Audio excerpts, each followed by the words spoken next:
Hello दोस्तों, नमस्कार। स्वागत है आप सभी का आज के इस वीडियो में। कैसे हैं आप सब लोग? आशा करता हूं आप सब लोग खुश होंगे, स्वस्थ होंगे और मस्त होंगे।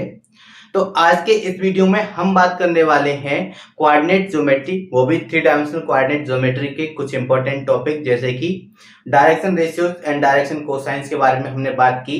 अब इस वीडियो में हम बात करेंगे कि relation between direction ratios and direction cosines.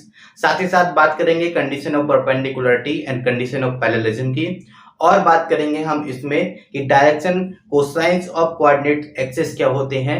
और उसके बाद इसमें आगे बात करेंगे हम एंगल ऑफ लाइंस या angle between two lines, as well as हम बात करेंगे शॉर्टेस्ट डिस्टेंस। और बात करेंगे हम इसमें प्रोजेक्शन ऑफ अ लाइन, जो कि आज की एग्जाम्स में हद से ज्यादा पूछा जाता है। ठीक है, तो शुरू करते हैं आज का वीडियो। तो आपने देखा कि हमने अब तक डीसीएस के बारे में जो बेसिक इंफॉर्मेशन थी वो कलेक्ट कर ली थी। आपकी कोई लाइन है या कोई आपका वेक्टर है जो कि एक्स वाई जेड एक्सिस से alpha beta gamma respectively angles form कर रहा है, तो उसके डीसीएस हमने कुछ इस प्रकार से फाइंड आउट किए थे कि L is equal to cos alpha था आपका, और M is equal to cos beta था आपका, और N is equal to cos gamma था। हालांकि पाई माइनस करके मैं आपको दिखा चुका हूं, वो सब कुछ हो चुका है। अब यहाँ पर हम बात करेंगे रिलेशन की, कि जो एलिमेंट है उसमें एक रिलेशन रहता है, वो क्या है आइए देखते हैं। मैंने आपको लिखाया था कि cos अल्फा की वैल्यू क्या थी। अगर ये एबीसी पॉइंट है तो मैंने इसको इस तरह से ड्रॉ किया था, एक परपेंडिकुलर को। ठीक है, इसको ए नेम दे दिया था। तो यहां से मैंने cos अल्फा की वैल्यूज आपको निकाल के दिखाई थी, और एक चीज और अज्यूम की थी कि अगर ये ओपी वेक्टर है या ओपी लाइन है, इसकी लेंथ या फिर वेक्टर का मैग्नीट्यूड जो है वो मैंने आर से अज्यूम किया था।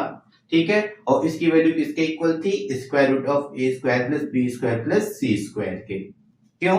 क्योंकि आप जानते हैं आर लेंथ है, ठीक है, या कोई एक वेक्टर है जैसा कि मैंने लिखा यहाँ पर, उसका मैग्नीट्यूड क्या होता है? Square root of coefficient of i का square plus coefficient of j का स्क्वायर प्लस कोफिशिएंट ऑफ के का स्क्वायर। यही होता है ना। तो इसी को मैंने लिख दिया आर से, इतना आप समझ चुके होंगे। और cos alpha cos beta cos gamma की वैल्यू जो मैंने आपको पहले कराई थी वो कुछ इस प्रकार से थी। इस केस में वो ये था आपका कि a अपॉन आर, ये था आपका b अपॉन आर, और ये था आपका c अपॉन आर। ठीक है, तो अब हमें करना क्या है? करना इतना है कि इनका स्क्वायर करके ऐड कर ले। दैट इज अगर हम वैल्यू फाइंड आउट करें L square plus M square plus N square की, तो किसके इक्वल हो जाएगी?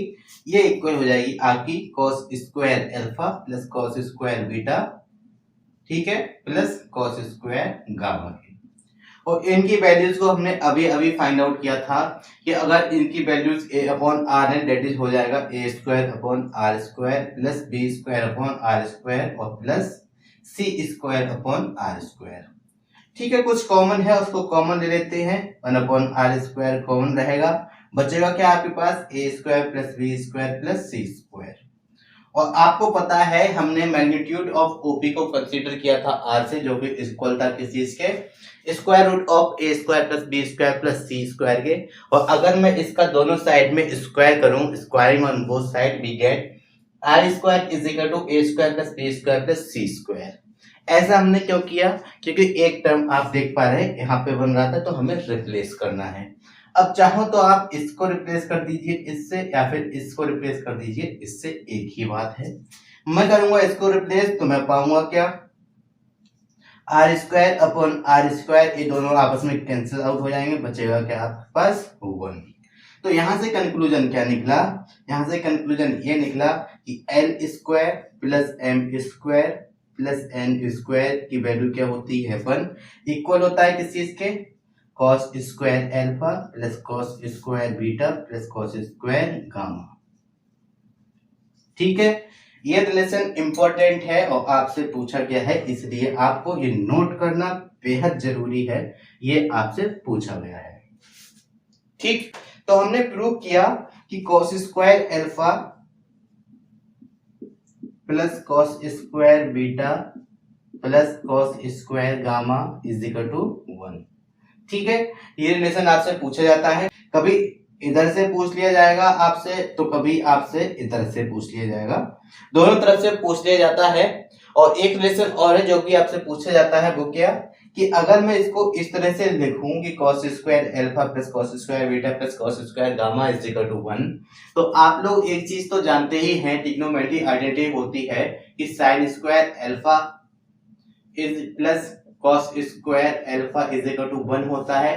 That is cos square alpha की वैल्यू मैं निकाल लूं तो 1 माइनस sin स्क्वायर अल्फा लिख सकता हूं। तो वही यहाँ पे मैं पुट कर देता हूं, तो ये हो जाएगा आपका 3 टाइम्स या फिर 3 माइनस साइन स्क्वायर अल्फा, ठीक है, minus sine square beta minus sine square gamma is equal to 1। अब आप सोच रहे होंगे 3 कहां से आ गया, ठीक है। जब मैं इसको कन्वर्ट करता हूं cos स्क्वायर अल्फा को साइन में, तो हर बार एक आता है, तो अल्फा के साथ 1 आएगा, बीटा के साथ 1 आएगा, गामा के साथ 1 आएगा। आपके पास जो 1 होगा वो आपका 3 बार आएगा, दैट इज 1 1 1, और तीनों ऐड हो जाएंगे तो हो जाएगा आपका 3। बचेगा माइनस का साइन स्क्वायर अल्फा माइनस का साइन स्क्वायर बीटा माइनस का साइन स्क्वायर गामा।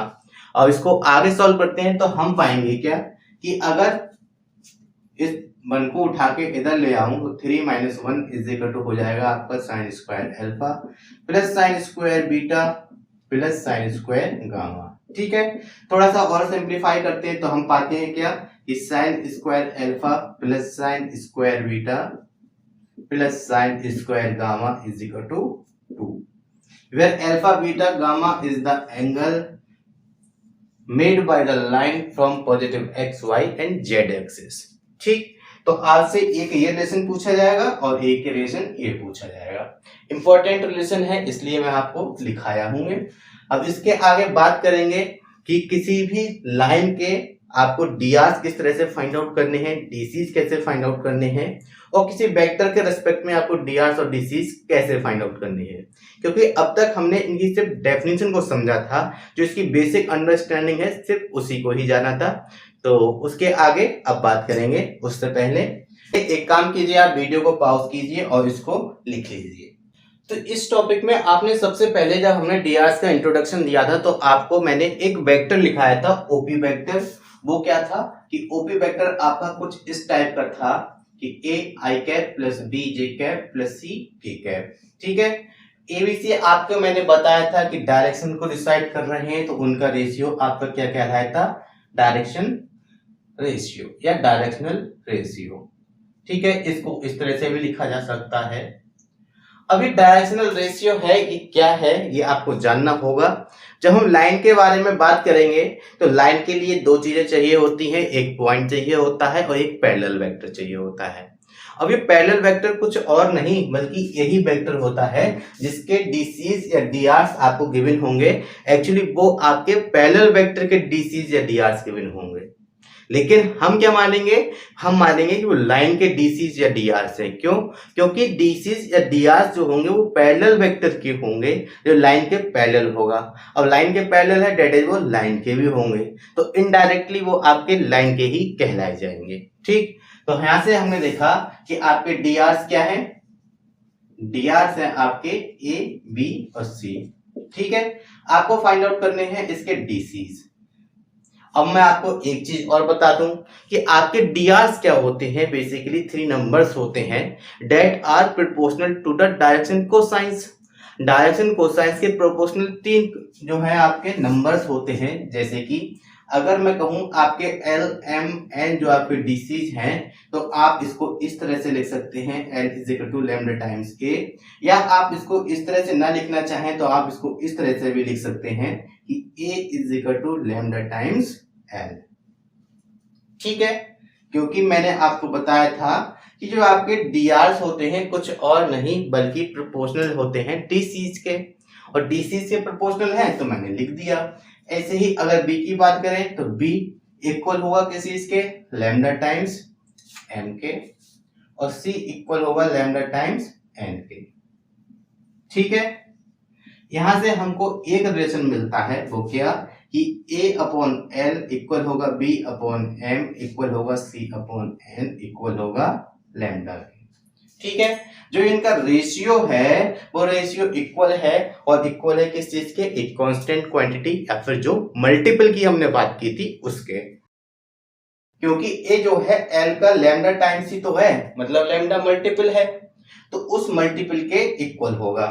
और अगर मैं आपसे एक बात कहूं कि आपने अगर डिफरेंशियल इक्वेशन को पढ़ा है, तो डिफरेंशियल इक्वेशन में जब हम इस टाइप की इक्वेशन को सॉल्व करते हैं तो इसमें इस तरह से भी कर सकते हैं कि इन दोनों के स्क्वायर्स करके सबके इनको ऐड कर लें, that is A square plus B square plus C square, ठीक है, upon L square plus M square plus N square, ठीक है। और एक चीज यहां से ये फाइंड आउट कर सकते हैं आप, वो क्या है कि आपसे कहूं मैं कि L square M square N square की वैल्यू 1 होती है, जो कि हम अभी भी प्रूव करके लाए थे, L square plus M square plus N square is equal to 1, where 11 are the direction cosines of a line, ठीक है। तो इनकी वैल्यू 1 हो गई, तो मैं कह सकता हूं यहां से कि अगर l की वैल्यू निकालूं तो वो इक्वल होगी a upon square root of A square plus B square plus C square के, कॉमा m की वैल्यू इक्वल होगी किस चीज के, वो इक्वल होगी b upon square root of A square plus B square plus C square के, ठीक है। और n की वैल्यू इक्वल होगी c upon square root of A square plus B square plus C square के, होगी ना। तो आपको रिलेशन मिल गया बिटवीन डीसीज एंड डीआरस। एबीसी क्या है आपके, एबीसी आपके डीआरस हैं, डीसीजी 11 है। तो आपको अगर डीसीज फाइंड आउट करने हैं, 11 फाइंड आउट करने हैं, तो आपको करना सिर्फ इतना है, एक कांस्टेंट क्वांटिटी से उसको डिवाइड कर देना है, और ये कांस्टेंट क्वांटिटी कुछ और नहीं बल्कि इसका वेक्टर का मैग्नीट्यूड होगा, ठीक है। या फिर कहें जो डीआर आपको गिवन है उसका स्क्वायर रूट लेके उनके स्क्वायर्स को सम करके आप डिवाइड कर दीजिए तो आपको मिल जाएगा। और अगर आपको ये बात समझ में ना आई हो तो आप इसको इग्नोर मार दें, क्योंकि अब हम इसकी बात करते हैं एक दूसरे तरीके से, लेकर यही आना है, बस अप्रोच जो है इस बार दूसरी होगी। हमने आपको बताया था कि आपके जो डीसीज होते हैं वो cos alpha cos beta cos gamma होते हैं, तो एक बार इनकी वैल्यूज फाइंड आउट कर लेते हैं। तो cos अल्फा इक्वल होगा किस चीज के, बेस अपॉन हाइपोटेनियस, और हाइपोटेनियस किसके इक्वल होगा, ओबी के, हाइपोटेनियस ओबी के इक्वल होगा ना। तो ओपी के इक्वल होगा, ओपी आपका क्या है यहां से फाइंड आउट कर लीजिए, मॉड ऑफ ओपी लेंथ की बात कर रहे हैं, इक्वल होगी square root of A square plus B square plus C square के, ठीक है। और ये ओपी वेक्टर है, where ABC are the direction ratios of the vector, vector कहिए तो वेक्टर कर लीजिए, वरना डायरेक्टेड लाइन है तो डायरेक्टेड लाइन कह दीजिए, आपकी मर्जी। तो cos अल्फा की वैल्यू अगर निकालें तो आपको पता है कि OA डिस्टेंस a होगी, क्योंकि मैं इसको कई बार समझा चुका हूं। तो ये आपको इस तरह से लिखना होगा a अपॉन OP, OP की लेंथ हमने अभी अभी फाइंड आउट की, that is square root of a square plus b square plus c square, ठीक है। और ये cos अल्फा किसके इक्वल होता है, l के, लीजिए आप इसको इस तरह से फाइंड आउट कर सकते हैं। एबीसी आपके डीआरस हो गए, 11 आपके डीसीज हो गए, तो उसमें रिलेशन रहा कि L is equal to this this and this. अब आप सोच रहे होंगे कि आपने सबसे पहले कहा था कि किसी लाइन के रिस्पेक्ट में two sets of direction ratios और two sets of direction cosines exist करते हैं, आपने तो एक ही लिखाया, ठीक है। तो आप इसको दो तरह से लिख सकते हैं, अगर आपके पास स्क्वायर रूट लगा हुआ है तो ऑब्वियस सी बात है कि आपकी जो क्वांटिटी होंगी वो प्लस माइनस में आएंगी,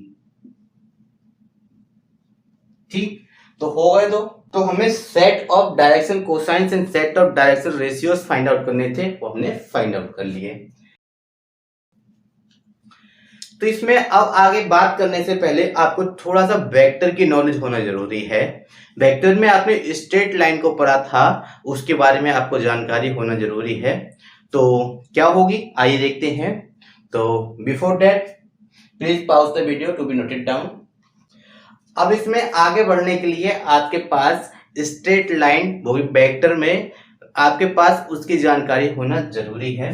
तो मैं आपको ये टॉपिक दोबारा से पूरा कराऊंगा स्ट्रेट लाइन का इन 3 डायमेंशनल कोऑर्डिनेट ज्योमेट्री, लेकिन थोड़ा सा उसका यहाँ पर यूज है तो उसके बारे में बताना जरूरी है।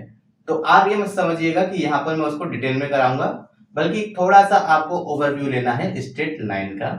वो क्या है कि आपने पढ़ा होगा कि equation of line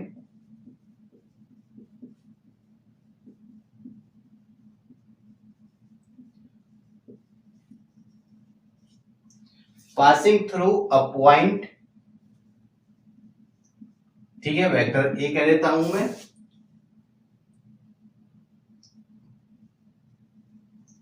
and parallel to a vector B. तो ये इक्वेशन आपका कुछ इस टाइप का था कि vector are is equal to था वेक्टर ए plus lambda times vector b. ठीक है, ये इक्वेशन आपका उस टाइम था। अगर इसी में आप एक काम और कर दीजिए कि वो क्या कि आपको दो पॉइंट से पास होने वाले एक लाइन का समीकरण फाइंड आउट करना है। ठीक है, equation of line passing through two points A and B. क्या करेंगे आप इस केस में? तो इस केस में आपका इक्वेशन था कि vector are is equal to vector A plus lambda times vector B minus vector A. ठीक है, ये तो इक्वेशंस थे जो मोस्ट इंपॉर्टेंट हैं। इन्हीं दोनों की हेल्प से जब हम कोऑर्डिनेट ज्योमेट्री में स्ट्रेट लाइन को पढ़ रहे होंगे इन 3 डायमेंशनल कोऑर्डिनेट ज्योमेट्री, तब हम इन्हीं का इक्वेशन का यूज करेंगे उनको प्रूव करने के लिए, उनको सॉल्व करने के लिए। क्योंकि मेरा तरीका जो है कोऑर्डिनेट ज्योमेट्री थ्योरी को पढ़ाने का वो है on the basis of vector. तो जितना भी आपने वेक्टर एनालिसिस में या वेक्टर इंटीग्रेशन वेक्टर डिफरेंशिएशन में पढ़ा होगा उसी का इस्तेमाल करके आपको इसका यूज करके कोऑर्डिनेट ज्योमेट्री को सॉल्व करना है। तो यहां तक तो आपने देख लिया। अब हम इसमें आगे बात करते हैं डीसी और डीआरस of a line passing through 2 points x1 y1 z1 and x2 y2 z2। उससे पहले एक बार बात कर लेते हैं कि equation of line passing through x1 y1 z1 having the डीआरस abc। ठीक है, आइए बात करते हैं इस चीज की, इक्वेशन ऑफ लाइन की।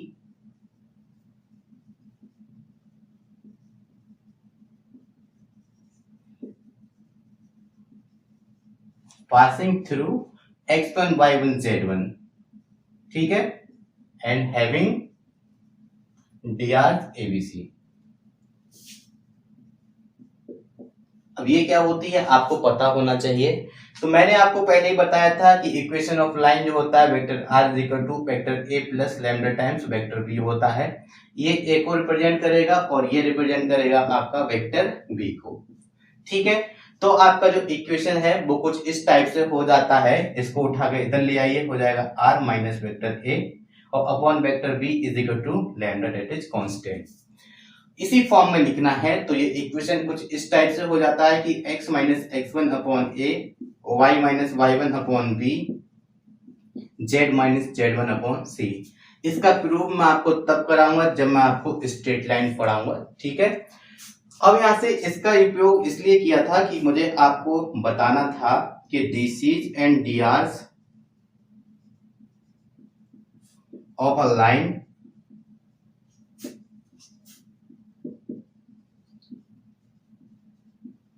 passing through x1 y1 z1 and x2 y2 z2। दो पॉइंट से पास हो रही है कोई भी लाइन तो आपको उसके डीसीज और डीआरस फाइंड आउट करने हैं। ठीक है, कुछ इस टाइप से आप मान लीजिए कि आपका ये एक्स एक्सिस, ये आपका जेड एक्सिस और ये आपका वाई एक्सिस रहा। कोई एक लाइन सेगमेंट है, मैंने आपको पहले ही बता चुका हूं लाइन मतलब लाइन सेगमेंट। ठीक है, ये आपका P और ये आपका Q, ये आपका x1 y1 z1, ये आपका x2 y2 और z2। ठीक, अब आपको फाइंड आउट क्या करना है? फाइंड आउट करना है इसके डीसीज और डीआरस। तो सबसे पहले बात करते हैं डीआरस की। डीआरस क्या होते हैं? डीआरस आपके कुछ और नहीं बल्कि डायरेक्शन को बताने वाले जो पॉइंट है उनका रेशियो ही तो था। X axis, Y axis, Z axis पर जो वैल्यूज थी उनका रेशियो था। तो वही करना है हमें यहाँ पर। सबसे पहले एक काम करेंगे, एक परपेंडिकुलर ड्रॉ करते हैं क्यू से, ठीक है, और एक एक्स एक्सिस के पैरेलल लाइन ड्रॉ करते हैं पी से। तो इस टाइप से हमें एक ट्रायंगल मिल जाता है और जो पॉइंट्स है इसके मीनिंग्स मैं आपको दसियों बार बता चुका हूं कि यहां से लेकर यहां तक का डिस्टेंस x1 से रिप्रेजेंटेड है, ठीक है, ये डिस्टेंस x1 से रिप्रेजेंटेड है। वहीं ये पॉइंट q है, डेट इज ये डिस्टेंस, और ये डिस्टेंस जो है आपकी x2 से रिप्रेजेंटेड है। ये डिस्टेंस आपकी x1 से रिप्रेजेंटेड है क्योंकि ये p में x1 है, q में x2 है, डेट इज ये डिस्टेंस आपकी कितनी है, ये डिस्टेंस आपकी x2 है। तो मैं आपसे बात करूं, अगर मैं इसको पॉइंट r दे दूं तो pr डिस्टेंस किसके इक्वल होगा, ठीक है, pr डिस्टेंस आपका इक्वल होगा x2 माइनस x1, ठीक है, क्योंकि टोटल इतनी, ये वाली इतनी, रिमेनिंग कितनी हो जाएगी x2 माइनस x1। तो P से Q तक जाने पर जो लाइन सेगमेंट है उसमें चेंज कितना हुआ x2 माइनस x1 का, और चेंज कहे या इंक्लिनेशन कितना हुआ x एक्सिस पर कितना ट्रेवल किया, तो वो x एक्सिस पर x2 माइनस x1 ट्रेवल किया, और इस केस में क्या था, वो a ट्रेवल किया था। तो हमने कहा था a क्या है उसका drs, abc का a to b to c को हमने drs कहा था। वहीं अगर हम x axis y axis z axis पर कितना कितना ट्रेवल किया है इस लाइन सेगमेंट के करस्पॉन्डिंग, वो फाइंड आउट कर लें तो उनका अनुपात होगा, उनका जो रेशियो होगा वो भी तो आपका drs कहलाएगा, ठीक है ना। कॉन्सेप्ट वही है कि o से p तक जाने पर आपको x एक्सिस पर कितना ट्रेवल करना पड़ा, y पर कितना ट्रेवल करना पड़ा, z पर कितना ट्रेवल करना पड़ा, उनका रेशियो वो आपने कह दिया drs, सिंपल। अब लाइन सेगमेंट है मेरे पास, तो मैंने कहा कि P से Q तक जाने के लिए मुझे x एक्सिस पर कितना ट्रेवल करना पड़ा, y एक्सिस पर कितना ट्रेवल करना पड़ा, और z एक्सिस पर कितना ट्रेवल करना पड़ा, उनके रेशियोज को मैं कहूंगा drs of line segment PQ, ठीक है। तो हमने फाइंड आउट किया कि हमें x एक्सिस पर x2 माइनस x1 ट्रेवल करना पड़ा, ठीक। अब सिमिलरली बात करें हम इसकी y एक्सिस पर, ठीक है, इसको हटा दीजिए। तो अगर बात करें y एक्सिस की, तो y एक्सिस पर कुछ इस टाइप से आएगा कि y2 minus y1, z axis पर z2 माइनस z1। इसका मैंने आपको समझा दिया, y2 और z2 का आप खुद कर लीजिएगा।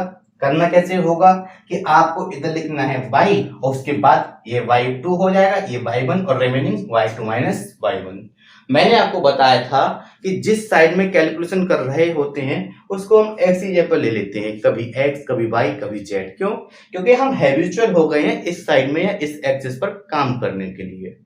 यहां से अगर मैं काम करना सिखाऊंगा तो आपको थोड़ा मुश्किल होगा उसको समझने में, इसलिए हम उसकी बात ही नहीं करेंगे, x को रिप्लेस कर देंगे y से, दैट इज अब हमारा ये एक्सिस हो जाएगा y एक्सिस। फिर हम उसकी डिस्टेंस निकाल लेंगे, कितना ट्रेवल करना पड़ा, y2 माइनस y1, और जितना भी आपको ट्रेवल करना पड़ा यही तो आपके drs कहलाते हैं, ठीक है। जैसे इस केस में था कि abc ट्रेवल करना पड़ा तो आपने abc को drs कह दिया। इस केस में आपको x2 minus x1, y2 minus y1, z2 minus z1 travel करना पड़ा, तो ये इस केस में drs हो गए, ठीक है। इंपॉर्टेंट पॉइंट है इसलिए आप इसको नोट कर लीजिएगा, ये है drs ऑफ लाइन PQ, ठीक। और अगर आपको एक बार drs मिल जाते हैं, और drs मिलने के बाद आपको क्या करना था, जैसे dc's फाइंड आउट करने थे, तो dc's कैसे करेंगे,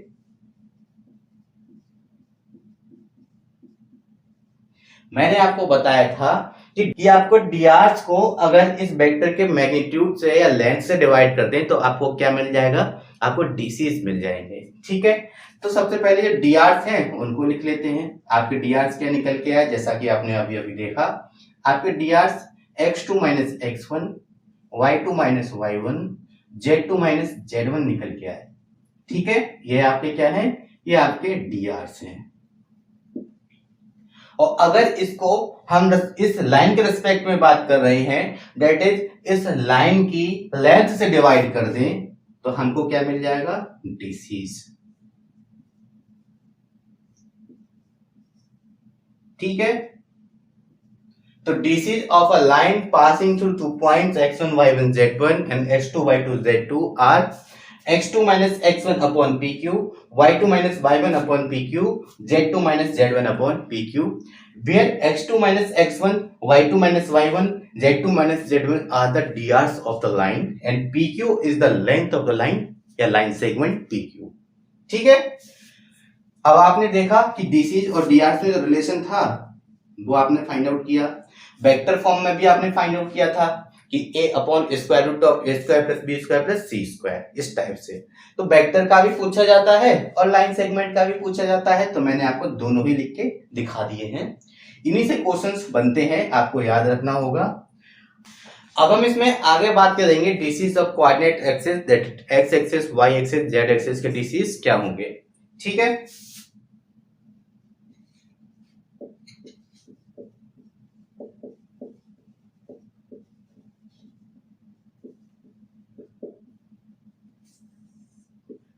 तो आपको एक चीज समझनी होगी कि अल्फा बीटा गामा, क्योंकि आपको पता है डीसीज क्या होते हैं किसी भी लाइन के, cos alpha, cos beta, cos gamma, यही तो होते हैं। यही एल, यही एम और यही एन होता है। ठीक है। तो अल्फा बीटा गामा क्या है? Alpha beta gamma are the angle made by the line on the coordinate axis, that is positive x axis, Y axis and Z axis respectively.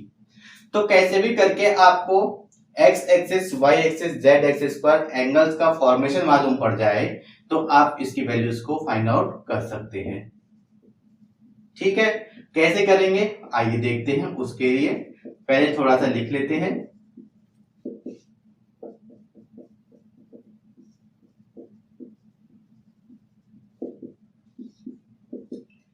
मैंने क्या किया कि एक्स वाई जेड एक्सिस के लिए alpha, beta और gamma की values का मैं डिसीजन लूंगा कि क्या क्या वैल्यूज होंगी, उसके बाद उसके l m n find out कर लेंगे।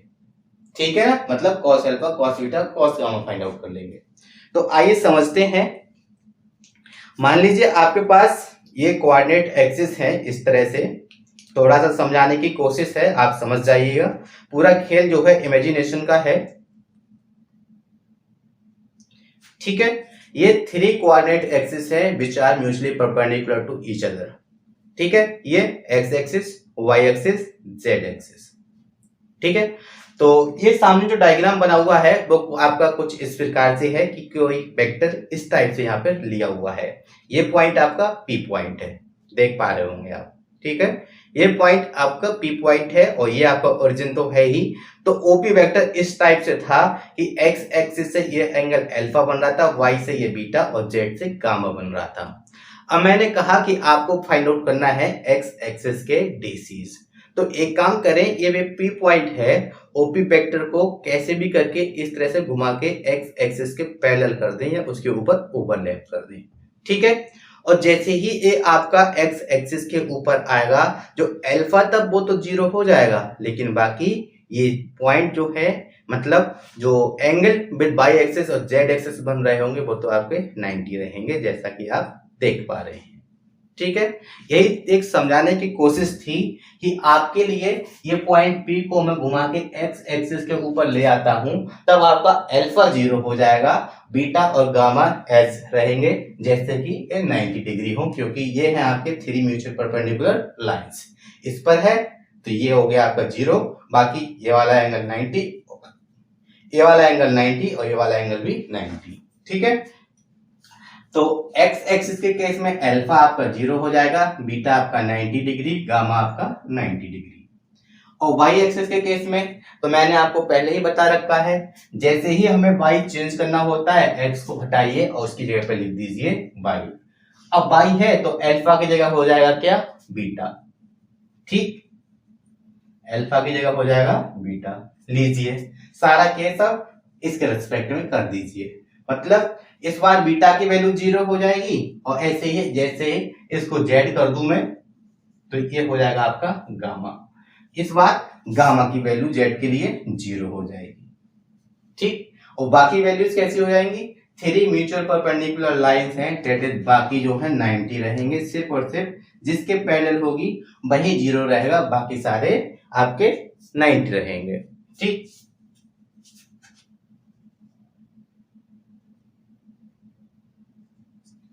अब आपको एंगल्स फॉर्मेशन मालूम पड़ गया, x axis, Y axis, Z axis का क्या है, तो L11 की वैल्यू नहीं निकाल सकते। Cos alpha, cos beta, cos gamma की, that is cos 0, cos 90, cos 90 equal होगा किस चीज के? इक्वल होगा आपका 1 0 0। ठीक है, ये एक्स एक्सिस के डीसीज हो गए। वाई के निकाले तो cos 90 0 1 0, ये वाई एक्सिस के डीसीज हो गए। और बात करें जेड एक्सिस की तो ये हो जाएंगे 0 0 1। ठीक है, कितना आसान है इसको फाइंड आउट करना। और मैंने आपको पहले ही बता चुका हूं कि आपने डीआर फाइंड आउट किए थे किसी लाइन के जो कि पास हो रही थी 2 पॉइंट से x1 y1 z1 से x2 y2 z2, ये मैं आपको पहले बता चुका हूं। डीआर कुछ इस प्रकार से थे x2 माइनस x1 ब्रैकेट में y2 माइनस y1, ठीक है, कोमा z2 माइनस z1। और इनके डीआर तो फाइंड आउट कर चुके, डीसी जो फाइंड आउट किए थे वो इस प्रकार से किए थे कि x2 minus x1 upon pq, मतलब उसकी लेंथ से इनको डिवाइड कर दिया था। मैं आपको एक बार रिमाइंड करा रहा हूं,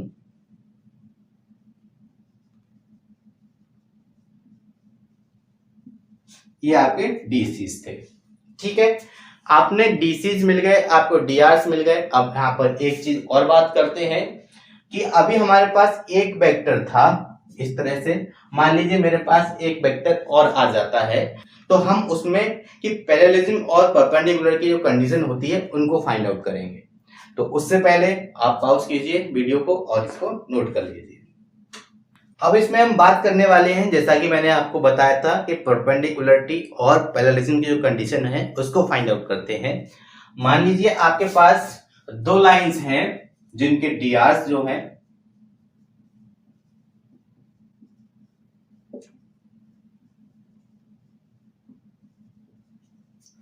A1 B1 C1 है और A2 B2 C2 है। ठीक है, ये आपके क्या है, ये आपके डीआरस हैं। जब ये आपके डीसीज होंगे तब आपको डीसीज की फॉर्म भी कराई जाएगी।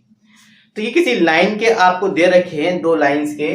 तो मैंने आपको एक चीज बताई थी, equation of line passing through a point and having the parallel vector. जो डीआरस होते हैं, डीआरस किसके होते हैं, मैंने आपको बताया था डीआरस जो गिवन होते हैं वो कुछ और नहीं बल्कि पैरेलल वेक्टर के डीआरस आपको गिवन होते हैं।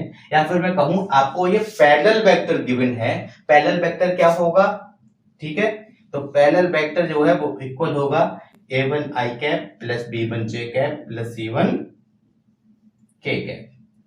सिमिलरली दूसरा, अगर मैं इसको b1 से रिप्रेजेंट कर दूं, इसको b2 से रिप्रेजेंट कर दूं, तो ये b2 है आपका a2 i cap plus b2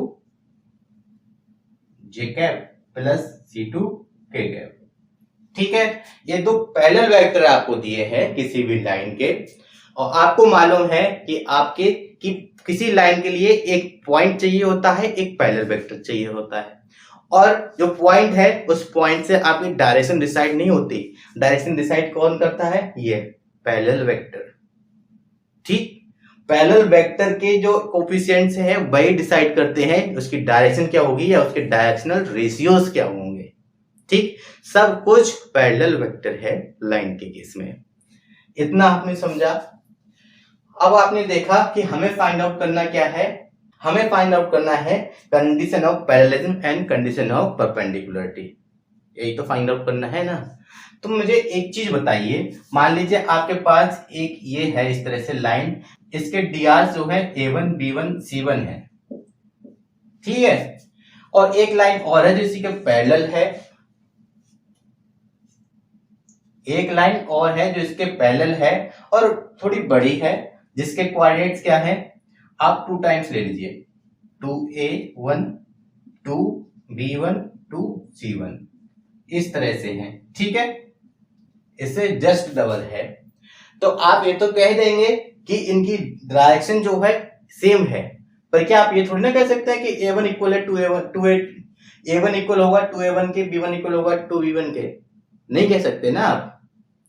क्यों, क्योंकि इनकी डायरेक्शन भले ही इक्वल है पर इनके मैग्नीट्यूड तो इक्वल नहीं है। अब मैग्नीट्यूड इक्वल नहीं है तो अब इसकी डायरेक्शन सेम है, तो डायरेक्शन कैसे बताएंगे।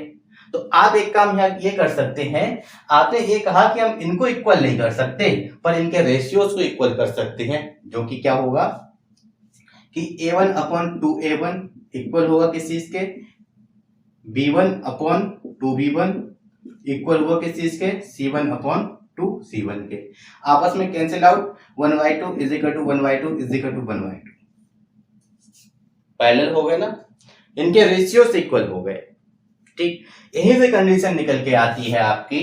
अगर आपके पास दो वेक्टर्स हैं इस तरह से लिखे हुए हैं या फिर दो लाइंस हैं जिनके जो डायरेक्शनल रेशियोस हैं आपके A1 B1 C1 A2 B2 C2 हैं, तब आप जो है इसमें क्या करेंगे कि आपको बताना है कि पैरेलल हैं, तो पैरेललिज्म की जो कंडीशन होती है वो ये होगी। आप इनको इक्वल नहीं करेंगे बल्कि इसके रेशियोस को इक्वल करेंगे। दैट इज A1/A2 इक्वल होगा किस चीज के, B1/B2 के इक्वल होगा C1/। ठीक है, ये हो गए आपकी पैरेललिज्म की कंडीशन किसी भी दो लाइंस की। अब आपको ये रिलेशन फाइंड आउट करना है जब आपके डीसीज गिवन हो। तो जब मैंने डीसीज और डीआरस आपको कराए थे तब मैंने आपको बताया था कि आपके जो डीआरस होते हैं वो प्रोपोर्शनल होते हैं डीसीज के। ठीक है, या फिर मैं कहूं कि डीसीज के मल्टीपल होते हैं। कहने का मतलब ये है कि अगर आपके एबीसी डीआरस हैं तो एलिमेंट आपके क्या होंगे, डीसीज। इनमें एक रिलेशन था कि ए इक्वल था लैम्डा टाइम्स, बी इक्वल था lambda times and c equal था लैम्डा टाइम्स, क्योंकि ये मल्टीपल थे या प्रोपोर्शनल थे, जैसा कि मैं आपको बता चुका हूं। ठीक है, तो हो सकता है कि पहले वाले के लैम्डा टाइम्स हो, दूसरे के एस टाइम्स हो, तो हम दोनों को करके एक बार देख लेंगे। पहली लाइन के डीआर हमको गिवन है A1 B1 C1, A1 B1 और C1। ठीक है, इसके करस्पॉन्डिंग जो डीसीज हम मान लेते हैं कि L1 M1 N1 है, तो इनकी वैल्यूज क्या होंगी, lambda times L1 lambda times M1 equal होगा लैम्डा टाइम्स N1 के। और दूसरी है A2 B2 और C2, ये डीसीज गिवन है। तो लाइन है, इसके रेस्पेक्ट में भी वही बात होगी कि ये अपने डीसीज का मल्टीपल होगा। मैं मान लेता हूं S टाइम्स है। ठीक है, S times L2, S times M2 और S टाइम्स N2 है। ठीक है, इनकी वैल्यूज को उठा के इसमें पुट करेंगे तो हम पाएंगे क्या, हम पाएंगे यहां से लैम्डा अपॉन S। ठीक है, लैम्डा अपॉन S और साथ में L1 अपॉन L2 इक्वल होगा किस चीज से, lambda upon S into M1 upon M2 equal होगा lambda times lambda upon S N1 upon N2। अब जो चीज कॉमन है उससे आप डिवाइड कर दीजिए पूरे इक्वेशन को, तो आप पाएंगे कि L1 अपॉन L2 इक्वल होगा M1 अपॉन M2 के इक्वल होगा N1 अपॉन N2 के। ठीक है, ये है पैरेललिज्म की कंडीशन जब आपके डीसीज गिवन हो। ठीक है, और ये कब है, जब आपके डीआरस गिवन हो। इंपॉर्टेंट है, इसीलिए मैं आपको दोनों तरीके से लिखाना चाह रहा था। ठीक है, आपने पैरेललिज्म की कंडीशन को तो पढ़ लिया। अब इसमें आगे बात करेंगे परपेंडिकुलरिटी की, कि दो वेक्टर्स हैं या फिर दो लाइंस हैं एक दूसरे के परपेंडिकुलर हैं, उस केस में क्या कंडीशन होगी। तो एक बार आप इसको पॉज करके नोट कर लीजिए, उसके बाद आगे बात करते हैं। तो अब इसमें बात करते हैं परपेंडिकुलरिटी की। ठीक है ना,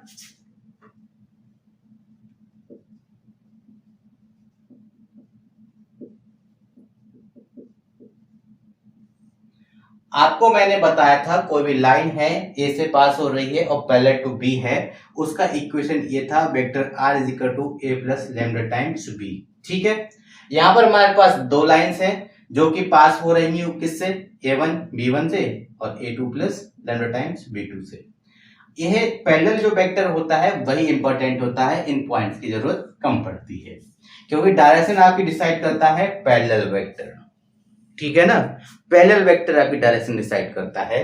तो आप इस तरह से लीजिए, एक लाइन ये है, एक लाइन इसके परपेंडिकुलर ये है, तो ये दोनों लाइन एक दूसरे के परपेंडिकुलर हैं। इसका मीनिंग ये हो गया कि इसका जो पैरेलल वेक्टर है वो इस तरह से होगा, इसका पैरेलल वेक्टर जो है वो इस तरह से होगा। दैट इज इसके पैरेलल वेक्टर भी आपस में परपेंडिकुलर होंगे। कहने का मतलब बस इतना था, लाइन परपेंडिकुलर है मींस उसके पैरेलल वेक्टर परपेंडिकुलर हैं। तो हम परपेंडिकुलर दिखाएंगे उसके पैरेलल वेक्टर को। तो इनके पैरेलल वेक्टर्स क्या है, v1 v2। मान लेता हूं जो पैरेलल वेक्टर हैं उसके जो इक्वेशन होगा या वेक्टर जो होगा वो कुछ इस टाइप से होगा कि a1 i cap plus b1 j cap plus c1 k cap. क्यों? क्योंकि मैंने आपको पहले ही बताया था कि जो पैरेलल वेक्टर होता है वही आपकी डायरेक्शन डिसाइड करता है और उसी के कोफिशिएंट ऑफ ij के जो होते हैं वो आपके drs होते हैं। drs हमको ऊपर गिवन है a1 b1 c1, तो मेरा पैरेलल वेक्टर हो जाएगा a1 i cap plus b1 j cap plus c1 k cap. Similarly दूसरी लाइन की मैं बात करूं तो दूसरी लाइन का पैरेलल वेक्टर भी आपका हो जाएगा a2 i cap plus b2 j cap plus c2 k cap. आपको दिखाना है कि दो लाइंस परपेंडिकुलर हैं, दैट इज उनके पैरेलल वेक्टर परपेंडिकुलर है, that is b1 vector b1 is perpendicular to b2। ऐसा है तब आपको कंडीशन फाइंड आउट करनी है। और कोई भी दो वेक्टर अगर परपेंडिकुलर होते हैं इसका मतलब क्या होता है कि उसकी डॉट प्रोडक्ट जो होती है वो किसके इक्वल होती है, वो इक्वल होती है 0 के। मैं पूरा इस्तेमाल वेक्टर का यहां पर कर रहा हूं, ठीक है। अगर वेक्टर्स परपेंडिकुलर हैं तो उनका जो डॉट प्रोडक्ट होगा वो इक्वल होगा किस चीज के, 0 के। सिंपल। और डॉट प्रोडक्ट 0 होगा तो कर दीजिए ना, इन दोनों की डॉट प्रोडक्ट हो जाएगी आपका a1 a2 plus b1 b2 plus c1 c2 is equal to 0। ये कंडीशन हो गई परपेंडिकुलरिटी की। जब दो वेक्टर्स या दो लाइंस जो हैं जिनके डीआर्स आपको a1 b1 c1 a2 b2 c2 given है वो एक दूसरे के परपेंडिकुलर हैं, that is a1 a2 equal होगा b1 b2, a1 a2 plus b1 b2 plus c1 c2 equal होगा 0 के। ये कंडीशन हो जाती है, ठीक है। अब आप सोच रहे होंगे कि इसको हम एलिमेंट की फॉर्म में कैसे लिखेंगे, जैसे पहले लिखा था वही कर लेंगे, ठीक है। a1 को मैं लिख सकता हूं लैम्डा टाइम्स l1, a2 को लिख सकता हूं s times l2 plus b1 को सिमिलरली लिख सकता हूं lambda times m1 s times m2 plus lambda times n1 into s times n2 is equal to 0। जो कॉमन है उसको आरएचएस में भेज देंगे, lambda into s lambda into s lambda into s जो है इसमें कॉमन है, बचेगा क्या, बचेगा आपके पास L1 L2 plus M1 M2 plus N1 N2 is equal to 0। ठीक है, एक कंडीशन ये रही आपकी और एक कंडीशन आपकी ये रही। जब डीसी गिवन हो तो डीसी लगा दीजिए, जब डीआर गिवन हो तब डीआर लगा दीजिएगा, ठीक है। बाकी ये सारा पोर्शन जो है स्ट्रेट लाइंस का आ रहा है, इसलिए जब स्ट्रेट लाइन को मैं आपको कराऊंगा तब मैं इन सबको डीप आपको कराऊंगा। तो आज की वीडियो में बस इतना ही। आई होप आपने काफी कुछ इससे सीखा होगा। अगर आपको मेरा वीडियो यूजफुल लगे, तो आपको लगे कि मैंने इसमें थोड़ी बहुत भी मेहनत की है, तो प्लीज मेरे चैनल को सब्सक्राइब जरूर कर दीजिएगा। वीडियो को लाइक करना, कमेंट करने के साथ साथ इसको शेयर जरूर कर दीजिएगा।